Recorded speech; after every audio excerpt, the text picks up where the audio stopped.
Moab Revolts. Joram, son of Ahab, became king of Israel in Samaria in the 18th year of Jehoshaphat king of Judah, and he reigned 12 years. He did evil in the eyes of the Lord, but not as his father and mother had done. He got rid of the sacred stone of Baal that his father had made. Nevertheless, he clung to the sins of Jeroboam son of Nebat, which he had caused Israel to commit. He did not turn away from them. Now Mesha, king of Moab, raised sheep, and he had to supply the king of Israel with 100,000 lambs and with the wool of 100,000 rams. But after Ahab died, the king of Moab rebelled against the king of Israel. So at that time King Joram set out from Samaria and mobilized all Israel.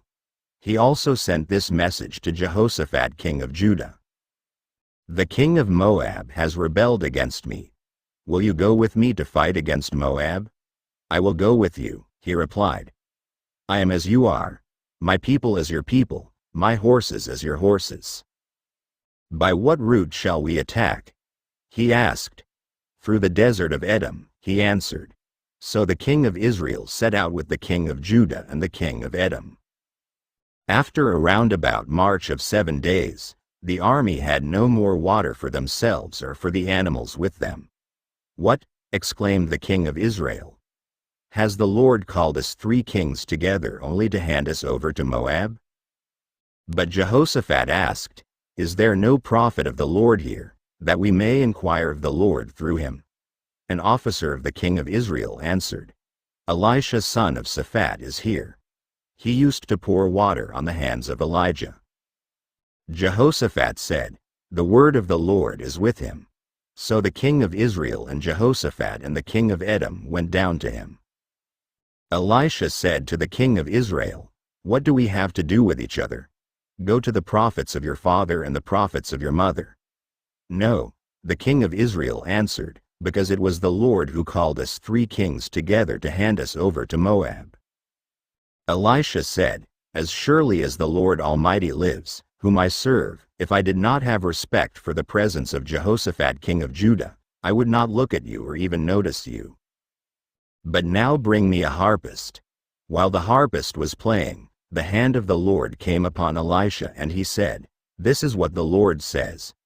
Make this valley full of ditches. For this is what the Lord says. You will see neither wind nor rain, yet this valley will be filled with water, and you, your cattle and your other animals will drink. This is an easy thing in the eyes of the Lord. He will also hand Moab over to you. You will overthrow every fortified city and every major town. You will cut down every good tree, stop up all the springs, and ruin every good field with stones.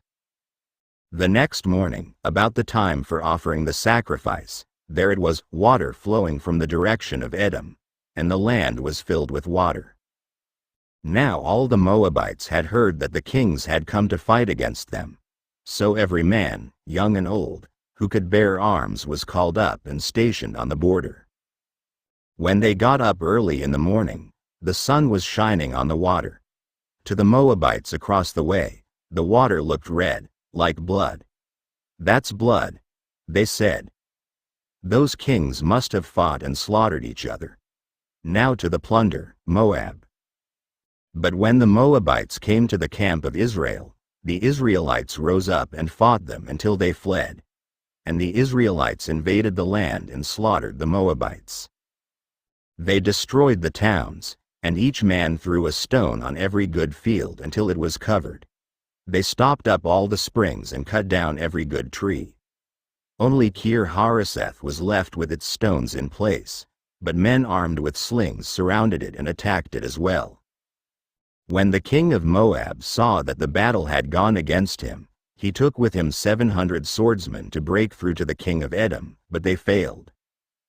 Then he took his firstborn son, who was to succeed him as king, and offered him as a sacrifice on the city wall. The fury against Israel was great. They withdrew and returned to their own land.